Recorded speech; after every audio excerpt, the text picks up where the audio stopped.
자, 오늘은 4장 13절부터 읽을게요. 4장 13절. 아브라함이나 그 후손에게 세상의 상속자가 되리라고 하신 언약을 율법으로 말미암은 것이 아니요 오직 믿음의 의로 말미암은 것이니라. 만일 율법에 속한 자들이 상속자 어떤 믿음은 헛것이 되고 약속은 파기되었으니라. 율법은 진노를 이루게 하나니 율법이 없는 곳에는 범법도 없느니라. 그러므로 상속자가 되는 그것이 은혜에 속하기 위하여 믿음으로 되나니 이는 그 약속을 그 모든 후손에게 굳게 하려 하심이라. 율법에 속한 자에게 뿐만 아니라 아브라함의 믿음에 속한 자에게도 그러하니 아브라함은 우리 모든 사람의 조상이라. 기록된 바 내가 너를 많은 민족의 조상으로 세웠다 하심과 같으니 그가 믿은 바 하나님은 죽은 자를 살리시며 없는 것을 있는 것으로 부르시는 이시니라. 네, 여기까지만 먼저 할게요. 네. 오늘 상속자라는 말이 나왔죠. 13절에 세상의 상속자가 되리라고 하신 언약은, 언약을 세울 때 아브라함과 그 후손에게 세상의 상속자가 되리라고 하신 언약을 세우신 거예요. 근데 여기서 이제 중요한 건 뭐냐면 아브라함의 후손이라고 하는 존재는 아브라함의 그 혈통적 자손을 말하는 게 아니죠. 이게 중요해요. 우리가 알다시피 아브라함과 다윗 자손 예수 그리스도의 세계라라고 해서 아브라함 족보의 마지막에 누가 나오죠? 아브라함 족보의 마지막에 예수님이 나와요. 그 아브라함 족보의 마지막에 예수님이 나오시고 나서 더 이상 아브라함 자손들은 안 나와요. 다시 말해서 아브라함의 자손이라고 하는 것은 예수님으로 완결되는 거거든요. 그래서 이제 혈통적 자손을 말하는 것이 아니고 언약의 자손을 말하는 건데, 그 아브라함과 그 후손에게 그 세상의 상속자 되리라고 하신 그 언약을 말할 때, 요때 세상의 상속자라고 하는 것은 예수님을 말하는 것이다라고 하는 거죠. 그래서 여기에 대한 부분을 갈라디아 3장에 이렇게 또 얘기를 했어요. 이게 유대인들의 큰 오해였던 거죠. 갈라디아 3장을 보면은 3장 16절 말씀을 볼게요. 3장 16절에 보면 이 약속들은 아브라함과 그 자손에게 말씀하신 것인데, 그래서 이제 약속이 나와요. 약속들은 아브라함과 그 자손에게 말씀하신 것인데 여럿을 가리켜 그 자손들이라 하지 아니하시고 오직 한 사람을 가리켜 내 자손이라 하셨으니 곧 그리스도라라고 하거든요. 그러니까 지금 하나님께서 아브라함과 세우신 이 언약이라고 하는 것, 이 약속이라고 하는 것은 여러 명, 아브라함과 그 자손들 막 수없이 많은 후손들을 다 가리켜 말씀하신 것이 아니고 오직 한 사람을 가리켜 내 자손이라 하셨으니 곧 그리스도라. 그러니까 결국은 예수 그리스도를 말하고 있는 거예요. 자, 그렇다면은 오늘 말씀에서 4장 13절에서 아브라함이나 그 후손에게 세상의 상속자가 되리라고 하신 언약은 이렇게 말할 때 세상의 상속자는 누구를 말하는 거예요? 결국은 세상의 상속자라고 하는 것은 결국 예수님을 가리켜 말씀하시는 거죠. 그러니까 아브라함과 그 후손이라고 하는 것은 예수님을 가리켜 말씀하신 것인데 유대인들이 그걸 오해했던 거예요. 오해해서 아브라함과 그 후손에게 약속하신 약속은 우리를 보고 하신 말씀이기 때문에 우리가 바로 세상의 그 상속자다라고 이제 그들은 믿고 있었던 거죠. 근데 이제 예수님께서 오셔갖고 너희들 아버지를 마귀라고 하심으로써 언약의 실제 그 주체, 언약의 실제 내용, 언약의 모든 결과는 오직 예수님을 말씀하시는 것이지 인간적인 너희들을 두고 한 게 아니다, 이렇게 이제 말씀하는 거예요. 근데 다른 교회들은 그렇게 아브라함의 씨라고 얘기하는데. 그렇죠. 그래서 아브라함의 씨라는 표현도 나오지만 그 아브라함의 씨는 누구냐? 결국 예수님이라고 하는 거죠. 예. 거기서 이제 유대인들은 우리다라고 주장하는 거고 예수님께서는 내가 바로 아브라함의 그 약속의 실체가 된 자손이다라고 이제 예수님 말씀하시는 거죠. 그래서 거기에 대해서 성경은 계속 그렇게 이제 논증을 해요.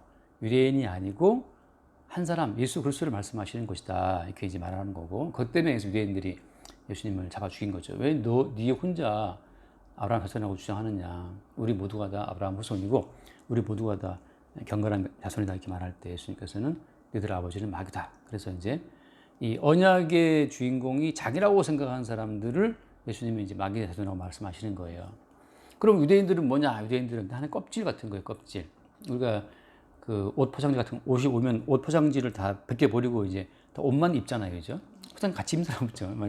이 보관할 때 그 옷이 팔기 전까지는 포장지에 넣어두지만 팔고 난 이후는 그 사람은 다 껍질 벗겨버리는 것처럼 실제 중국의 옷이 될 때까지 이제 아브라함과 다윗과 그 많은 그 조상들이 필요했던 거예요. 그들은 다 껍질이에요. 껍질을 까면 그 속에 알맹이는 누구다? 알맹이는 예수님이죠. 그래서 러시아 인형 가운데 그 인형 이름은 또 잊어먹었는데 아무튼 러시아 인형은 큰 그 포장지를 벗기면 속에 또 있어요. 또 있고 또 있고 그런 것처럼 아브라함이 그 바깥 포장지였고 뜯으면 또 뭐가 있고 계속 다윗도 있고 마지막에 그 속에 뭐가 있냐면 예수님이에요. 그래서 이제 유대인들이 주제넘게 우리다라고 하는데 성경에서는 아니라는 표현을 이제 계속 하고 있는 거예요. 그래서 세상의 상속자가 되리라고 하신 언약은 이렇게 말할 때 그 세상의 상속자라고 하는 것은 누구다? 예수님이죠. 예. 그래서 이게 참 중요한 발견인데 그래서 모든 성경은 누구를 증거한다? 예수님을 증거해요.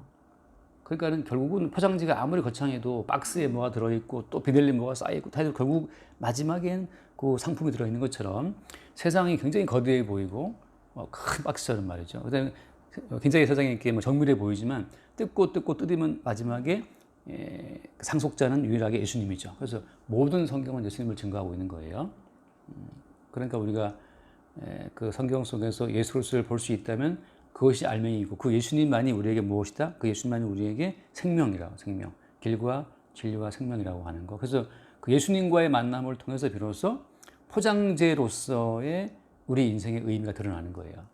그러니까 우리가 아까 말하지만 수가성 여행 같은 경우에는 수가성 여행 같은 경우에 그 포장지라고 하는 것은 다섯 남자와 살았고 전 남자 살고 있고 하는 그 모든 있지만 마지막은 뭐냐 하면 그러한 여자까지도 예수님은 능히 용서하시는 분이라는 사실을 증거하기 위해서 예수님이 그 여자를 만나서 그 여자의 인생을 들춰내시는 거죠. 그리고 그 여자는 그 포장지의 알맹이이신 예수님을 증거하기 위해서 그런 인생을 살아왔던 거예요. 그러니까 어떤 포장지는 심플해요. 어떤 포장지는 요란해요. 막 예쁘고 아름답고 어떤 포장지는 막 디자인도 있고 굉장하지만 다 뜯어내고 나면 알맹이는 건지는 것처럼 그 여자는 그러한 포장지로 살아온 거죠. 우리가 뭐 아이폰, 애플 뭐 그런 그 박스부터 해서 다양하잖아요. 박스만 보면 뭔지 알죠. 그런 것처럼 그 여자는 그런 인생을 살아왔다. 그 속에 뭘 담기 위해서 생명의 주인공이신 예수를 담기 위해서 이렇게 살아온 거죠. 자, 그래서 이제 아브라함이나 그 후손에게 세상의 상속자가 되리라 하신 그 언약의 알맹이 예수라고 하는 거고 그 언약은 율법으로 말미암은 것이 아니고 오직 믿음의 의로 말미암은 것이다라고 하잖아요. 자, 여기서 왜 율법으로 말미암은 것이 아니냐 하면 그 다음 말씀 보면 14절 만일 율법에 속한 자들이 상속자이면 믿음은 헛된 것이 되고 약속은 파기되었습니다. 예. 자, 율법에 속한 자들이 상속자라면 자, 하나님께서 율법을 주신 목적은 뭐냐 하면 율법을 주신 목적은 그 다음 절 말씀 보세요. 15절에 율법은 진노를 이루게 하나니 율법이 없는 곳에는 범법도 없느니라. 자, 율법은 진노를 이루게 하는 거거든요. 다시 말해서 율법은 우리의 모든 죄악됨을 지적해서 너 죄인이 많네. 너 범죄한 자 맞으니까 너는 율법대로 죽어야 돼 이거거든요. 그런데 5명의 남자가 살았다. 그 말하자면 간음인데 이제 간음을 했다. 그럼 넌 죽어야 돼. 구약에 말하면 어때요? 그 간음 중에 그 잡힌 여자가 들어왔을 때 어떻게 하는 사람들이 다 돌을 들고 모세의 법에 의하면 간음 중에 잡힌 여자는 돌로 치라 했다. 그래서 어떻게 하겠습니까? 칠까지 말까 하잖아요. 그죠? 그러니까 율법대로 말하자면 그 여자는 돌에 맞아 죽어야 되는 거예요. 그래서 율법은 진노를 이루게 한다는 말씀처럼 율법은 우리를 찢어요. 율법은 계속 우리를 그 찢는 역할을 해요. 그래서 율법은 뭐냐? 말하자면 그 포장지를 찢어야 알맹이 나오는 것처럼 율법은 포장지 찢듯이 우리를 찢어요. 그러니까 정춘하라고 하는 뭐 근사해 보이지만 사실은 주님 보시기에 마음으로 음욕을 품은 너는 가늠한 것이고 탐심을 품은 우상 숭배고 율법으로 말하면 저는 죄인이거든요. 그래서 저는 찢어져야 돼요. 깨져야 돼요. 정춘하 너는 찢어져. 찢어지고 나면 나오는 건 뭐냐면 그래서 예수님께서 모든 법을 이루고 너를 대신해 죽었다라고 하는 알맹이가 나오거든요. 그러니까 율법은 진노를 이루게 한다. 다시 말해 율법은 우리를 찢어요. 찢어서 우리 속에 들어있었던 그 생명의 주인공이신 예수님을 드러내는 역할로 기능하는 거죠. 그래서 율법으로 약속이 이루어지는 것이 아니고 오히려 율법은 우리를 깨뜨리고 찢어가지고서 진노를 이루게 하셔서 우리 속에 있는 그 상속자, 이 만유의 주인공 되신 예수를 드러내는 역할을 한다고 하는 거죠. 그러니까 지금 상태에서 우리가 율법을 지켜서 하나님 보시기에 의로운 사람이 되어서 그 상속자가 되겠다? 이게 지금 안 된다는 거죠. 그러니까 율법을 잘 지켜서 상속자, 천국을 받고자 했던 유대인들이 실패했거든요. 결국은 마지막에는 그 말씀의 주인공으로 오신 예수님을 십자가 못 박아 죽임으로 말미암아서 이제 구원의 길도 막혀버렸어요. 그들한테는. 그래서 이제 너희들이 율법을 지켜서 그 천국을 상속하고 싶어 했는데 그 상속자가 되고 싶어 했는데 결국은 천국의 주인공이신 예수를 주지 않았느냐. 그러니까 오히려 율법을 지켜서 구원에 이르려고 하는 그 시도는 상속자이신 예수를 죽여버리는 결과까지 가는 거예요. 원래 율법을 주신 목적은 포장지로서 우리를 찢어가지고서 우리가 알맹이가 아니었네? 진짜 상속자는 바로 어린 양 예수였다는 사실을 보여주시는 건데. 그래서 여기에 대한 이제 말하자면 그 뒤에 나오지만 미리 말씀을 드릴게요. 그 아브라함 보고 이삭을 번제로 바치라고 말씀하시잖아요. 그죠? 그래서 아브라함이 이삭을 번제로 죽이려고 이제 묶어 놓고 칼로 찌르려고 하는 그 순간에 천사가 나타나서 말리고 뭘 보게 했어요? 그쵸. 수풀 속에 걸린 그 수양을 보게 했단 말이죠. 그래서 그 이삭을 찢으면 이삭을 칼로 찢어갖고 이게 갈라버리면 그 속에 뭐가 있냐면 감춰져 있었던 양이 등장하는 거예요. 그래서 아브라함 찢고 이삭 찢고 야곱 찢고 계속 야곱이라는 사람도 얼마나 험악한 인생을 살아요. 왜냐하면 야곱이라는 사람의 인생을 주님이 찢는 과정이에요. 그러니까 인간의 모든 역사라는 것은 언약 자손의 그 역사라고 하는 것은 하나님이 포장지를 찢는 과정 같아요. 그래서 아브라함을 찢고 이삭을 찢고 계속 그 속에서 또 수양을 나타나게 하고 야곱을 또 찢고 약속의 양을 보게 하고 그런 식으로. 그래서 아브라함부터 다윗을 거쳐서 그 요셉까지 왔을 때 다 찢어져요, 모든 사람들이. 그래서 마지막에 어때요? 요셉까지도 마리아가 정혼했는데 왜 딴 남자랑 뭐 이제 애가 생겼다는 말을 듣자마자 그 요셉이 그 약혼을 깨려 그러잖아요. 이스라엘 사람들은 이제 말하자면 결혼을 2번 하는 셈인데 요즘 약혼 같은 거죠. 먼저 결혼 약속하고 나서 남자가 그 함께 살 집을 마련하려고 떠나요. 근데 그 중에 이제 마리아가 임신이 돼버린 거예요. 그래서 요셉 입장에서는 마리아가 이 정조를 지키지 않고 내가 이 함께 살 집을 준비하는 사이에 이 아이를 가졌구나 해서 요셉은 조용히 가만히 끊고자 했죠. 근데 천사 나타나갖고 데려오기를 무서워하지 말라. 그렇게 함으로 요셉이 꿈꾸었던 결혼에 대한 모든 그 환상을 깨버리죠. 그러니까 하나님께서는 계속 우리 육체가 품고 있었던 육체의 꿈을 자꾸만 깨요.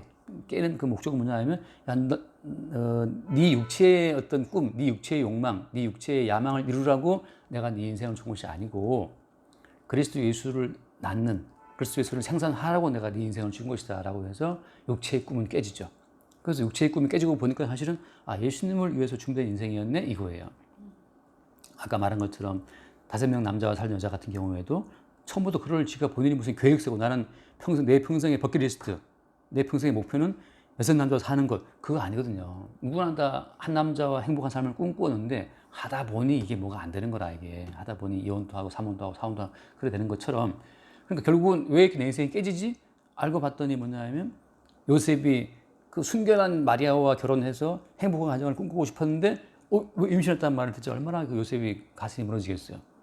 사랑하는 마리아가 웬 놈하고 눈 맞아갖고 임신했단 말인가 하고 이제 자기 꿈이 깨지는데 깨지고 나서 천사의 말 듣고 보니까 예수님의 탄생이었단 말이죠. 그러니까 마찬가지로 우리도 우리의 소박한 인생의 꿈이 맨날 깨져요. 왜 이렇게 내 인생이 깨지는 거야?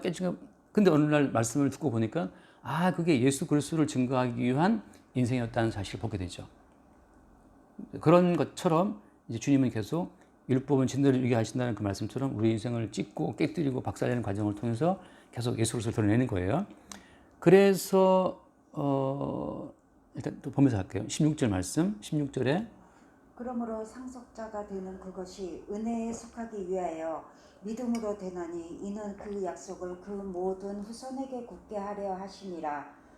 율법에 속한 자에게뿐만 아니라 아브라함의 믿음에 속한 자에게도 그러하니 아브라함은 우리 모든 사람의 조상이라. 자, 여기서 이제 아브라함이라는 사람은 자, 그러니까 믿음으로 의롭다 하심 받은 그 다음에 할례 받았잖아요. 그죠? 그러니까 아브라함 입장에서는 지금 율법이 있기 전에 벌써 의를 얻은 거죠. 그래서 율법이 없는 상태에서도 의롭게 되는 자들의 조상이 된 거고, 그 다음에 아브라함은 어때요? 또 할례를 받았죠. 그죠? 그래서 할례 받은 사람 조상이 되기도 해요. 그러니까 아브라함 입장에서는 율법이 있든지 없든지 모든 사람의 조상이 되는데, 어떤 의미에서 믿음으로 말미암아 주어지는 의, 다시 말하면은 약속의 그 자손의 실체이신 예수를 생산하기 위한 그 모든 과정에서 언약 족보에 들어온 사람들이 조상이 되는 거죠. 근데 성경에서 말하는 언약은 율법이 있든 없든 간에 어때요? 언약은 이미 작동을 하고 있는 거예요. 그러니까 우리가 그 창세기에 나온 것처럼 여자의 후손이 뱀 머리를 깨뜨린다라고 하잖아요. 그런 것처럼 여자의 후손으로 오신 예수 그리스도가 마귀를 이기고 마귀에 붙들린 자들을 구원하시는 것처럼, 지금 아브라함 입장에서는 그 율법이 있으나 없으나, 율법이 오기 전이나 후나 상관없이 그 상속자가 되는 그 예수 그리스도를 증거하는 그 용도로, 예수를 증거하는 용도로 예수를 담고 있는 그 포장재로 부름받은 모든 언약 백성들의 조상이라고 하는 거예요.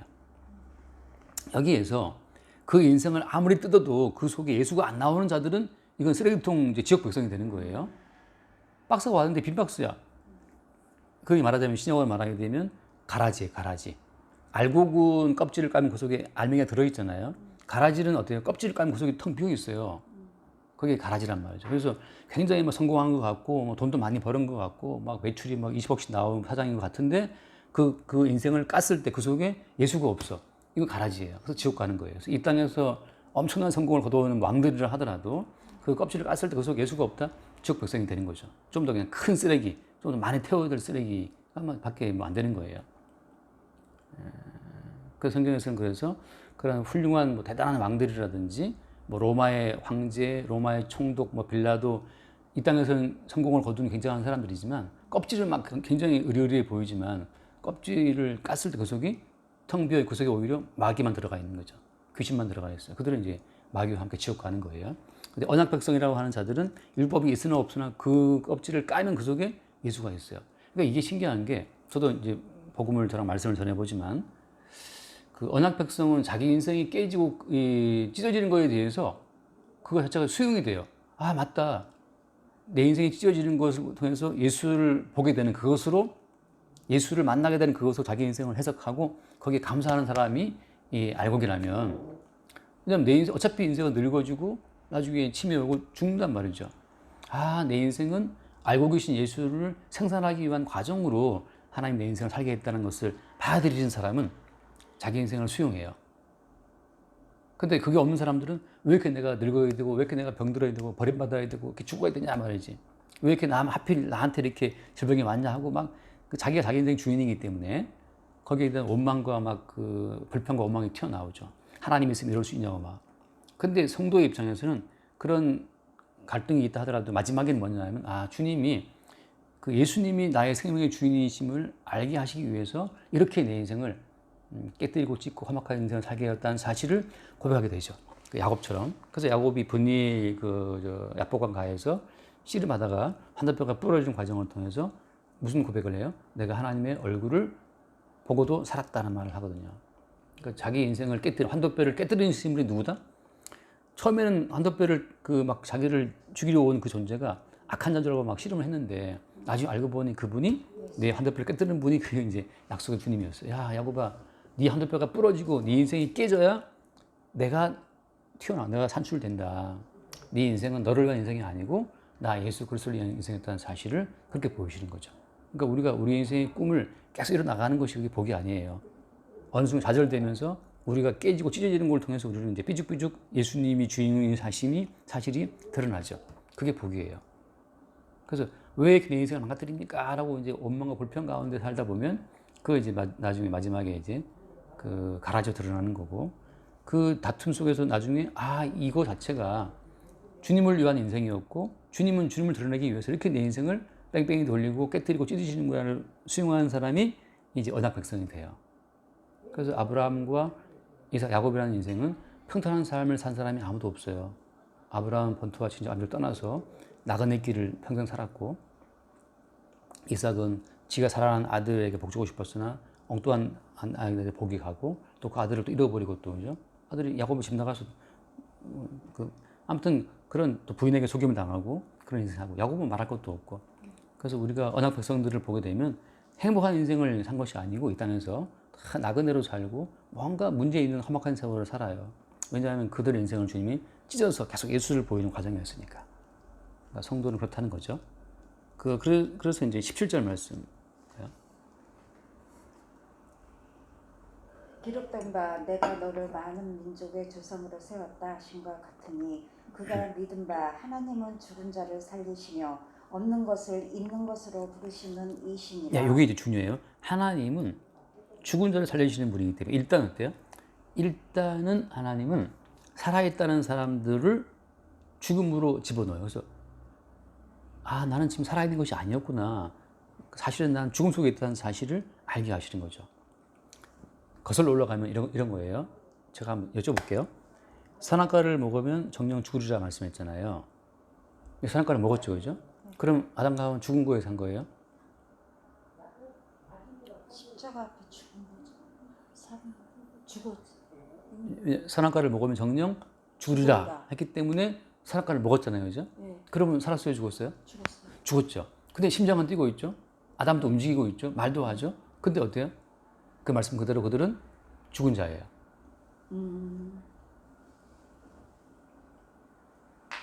육체로는 살았지만, 그렇죠. 육체로는 살았지만 말씀으로는 죽었다. 죽은 자죠. 예.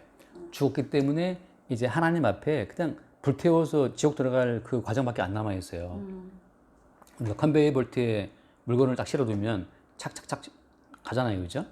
그런 것처럼 모든 인간은 죽었기 때문에 이제 착착착 죽음의 단계, 갑자기 몸이 약해지고 어디가 아프고 나이가 들고 하면 결국 마지막 착착착 마지막에 흙으로 딱 돌아가요. 그리고 이제 지옥 가는 거죠. 그래서 이제 하나님께서 예언하신 말씀, 정령 죽으리라 하신 그 말씀이 그대로 이루어지는 과정. 그래서 모든 인간들은 다 정령 죽으리라고 하신 그 하나님 말씀이 참되다는 사실을 보여주는 증거품으로 인간은 지금 매일매일 죽어가는 거예요. 지금 오늘 또 뭐 죽어가고. 그죠?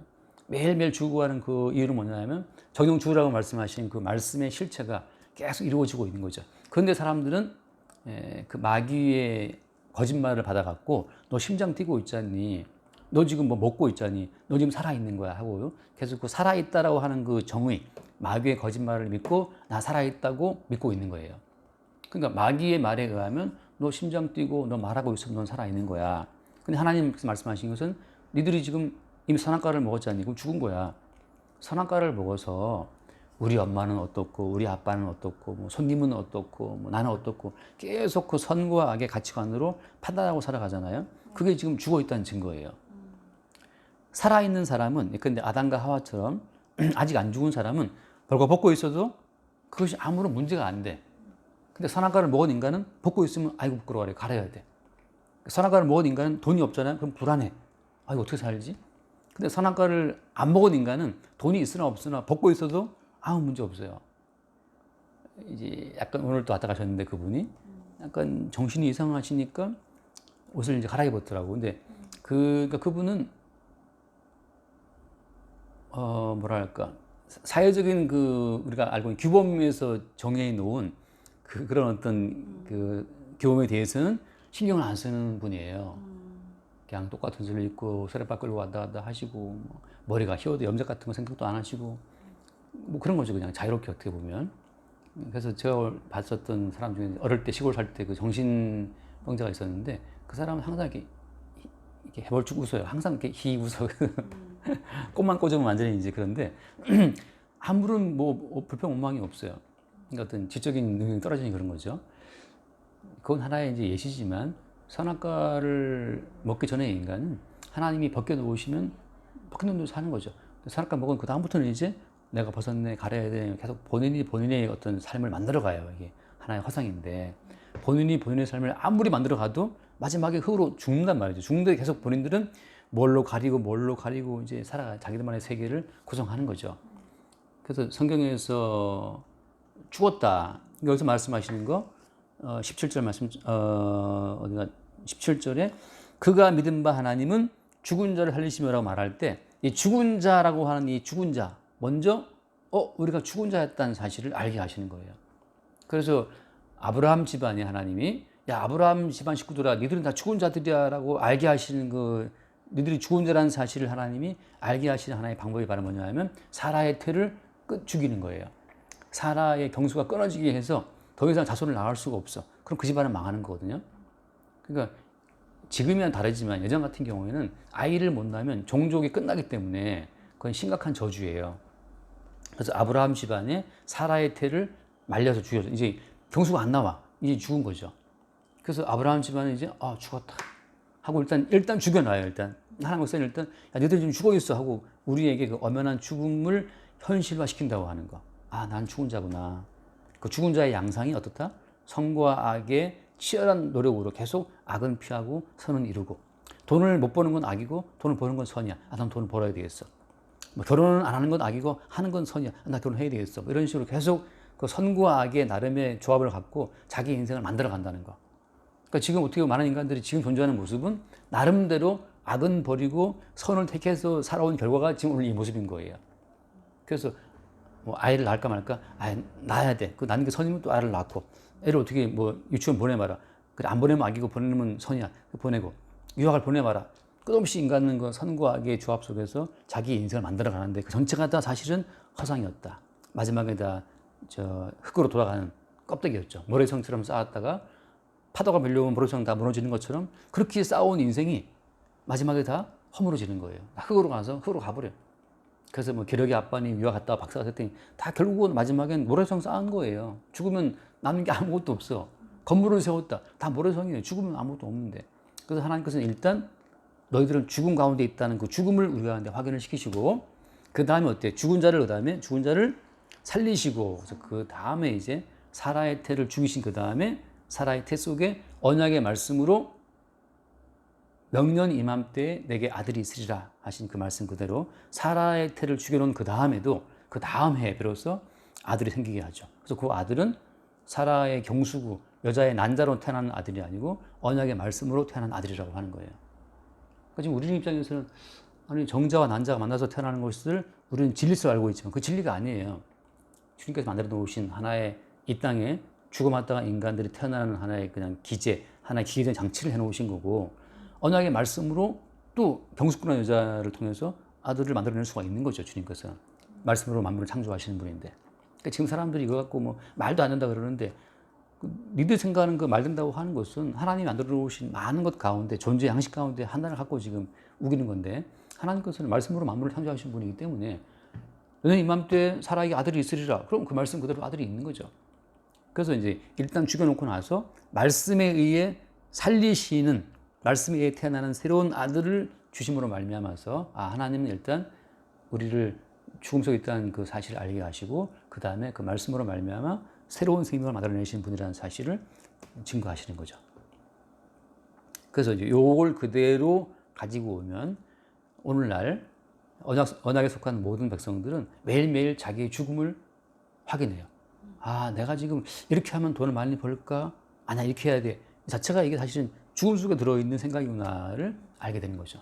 그러면 이제 그 다음 뭐냐면 그렇게 사는 건 죽음이었고 지금까지 내가 살고자 한 내 노력으로 살아간 것이 아니고 살려주시는 분에 의해 살았다는 걸 보게 되는 그 순간 우리는 여기 있는 말씀처럼 죽은 자를 살리시며 라고 하는 거 살리시는 분의 작용으로 내가 살아있다는 사실을 확인하게 돼요. 그럼 이제 나의 살아있음은 내 노력의 결과가 아니고 살려주시는 분에 의해 살아있다는 걸 보게 되죠. 그 사람 속에 뭐가 들어있냐면 이제 살려주시는 분에 내가 살아있기 때문에 주님이 나를 살게 하셨어. 그러면 그 사람 속에 계속해서 살려주시는 예수로서 들어있는 결과가 돼요. 그래서 이제 언약 백성들의 모든 삶의 고백은 나의 나된 것은 하나님의 은혜다라는 말을 하죠. 사도 바울처럼. 그래서 내가 지금까지 존재하는 것은 막 살기 위한 나의 치열한 노력으로 내가 살았다 생각했는데 알고 보니 그게 아니고 살게 하시는 분에 의해 내가 살아왔다라고 한 걸 이제 보게 되죠. 무엇을 위해서? 그리스도 예수를 증거하기 위한 목적으로 주님이 우리를 그동안 계속 살게 하신 거였어요. 그래서 어떤 경우에는 어떤 순간 알죠. 삶을 위한 생존의 그 치열한 노력으로 살아왔다고 생각했는데 알고 봤더니 살려주시는 그분의 은총으로 내가 존재해 왔었구나. 그래서 나의 나됨은 내 노래 결과물이 아니고 살려주시는 말씀의 결과물이었다는 사실을 고백할 때, 그때 우리는 이제 언약 백성, 왜냐하면 그리스도 예수가 우리 속에 살고 있다는 사실을 고백함으로 말미암아서 세상의 상속자가 되시는 예수 그리스도를 담고 있는 하나의 포장지로 자기를 깨닫게 되죠. 그런 용도로 아브라함이 부름받은 거예요. 그래서 죽은 자를 살리시며 라고 할 때 일단 살아있다고 생각하는 자들을 죽어있는 죽음 진실로 보게 하시고, 이게 죽어있다는 말씀이 심장 뛰어서 그 말이 아니고 이미 하나님 말씀이 정말 죽으리라 하신 그 말씀대로 나는 이미 죽은 자였구나. 우리는 그 죽음을 매일매일 확인하는구나. 근데 내가 어떻게 살아있지? 대신 죽으신 그 예수님의 그 약속의 말씀의 주인공이신 그분이 나에게 생명을 주심으로 살고 있다는 사실을 보게 되는 거죠. 그래서 같은 말씀, 그 뒤의 말씀도 없는 것을 있는 것으로 부르신다. 그러니까 일단은 아브라함 입장에서는 이삭이라는 아들은 없었죠, 그죠? 그래서 아브라함의 상상 속에서는 어땠어요? 처음에는 다메섹 사람 엘리에셀을 자기의 이제 후사로 세우려고 했었거든요. 근데 하나님 말씀하시기를 그 사람은 너의 후사가 아니라고 딱 단정을 지어버려요. 그 다음에 또 사라의 아이디어대로 하갈이라는 첩을 취해서 또 아들을 낳잖아요, 이스마엘을. 근데 또 어떻게 하나님께서 쫓아내버렸어요. 그러니까 아브라함 머릿속에서는 지금 이삭이라는 아들은 없는 아들이었어요. 상상도 못했던 거죠. 아브라함의 상상력이라고 하는 것은 엘리에셀을 양자로 드리거나 아니면 후처를 통해서 첩을 통해서 아들을 낳은 이스마엘, 그것이 아브라함의 생각과 상상력의 한계인데, 그러니까 아브라함의 머릿속에 없는 아들, 경수 끊어진 아들을 통해서 이삭이라는 아들을 주신 거죠. 약속의 말씀으로. 그래서 약속의 말씀은 항상 우리에게 없는 거, 생각 속에 없는 어떤 그런 길로 우리를 인도하시는 거거든요. 그래서 없는 것을 있는 것으로 부르시는 이시다. 그리고 주님께서 계속 우리로 하여금 우리의 살아있음은 사실은 죽은 것이라는 사실을 확인을 시키시고, 언약의 말씀에 의해서 살아있는 새로운 존재를 늘 우리가 새롭게 나타내 주시는 거예요. 그렇게 주께서 우리를 인도하신다는 거죠. 여기까지만 일단 할까요? 네, 여기까지 합시다. 주님, 지금까지 살은 것이 주님의 은혜였음을 고백합니다. 아멘. 아버지 감사합니다. 우리는 자아가 매일매일 깨져 죽어가고 있는 자임을 아버지 주님의 십자가로 은총 속에 살아감을 항상 감사하며 은혜 속에 살고 있음을 아버지 감사합니다. 아버지, 이 모든 말씀 예수 그리스도의 이름으로 기도드렸습니다. 아멘. 주님 감사합니다. 살아있다는 자들을 오히려 죽음 속에 집어넣으시고 그 죽음으로부터 언약의 말씀으로 새로운 생명을 창조해 내시는 우리 주님을 바라봅니다.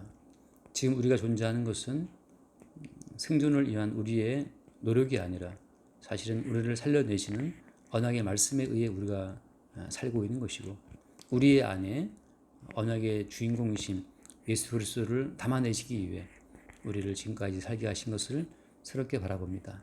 날마다 우리 인생을 깨뜨리시고 우리 인생을 찢어내셔서 우리 안에 우리의 참된 주인으로 역사하시는 우리 주 예수님을 늘 새롭게 발견하고 그 예수를 나타내고 증거하는 주님의 증인으로 우리의 인생을 인도하여 주옵소서. 우리 주 예수 이름으로 기도드립니다. 아멘.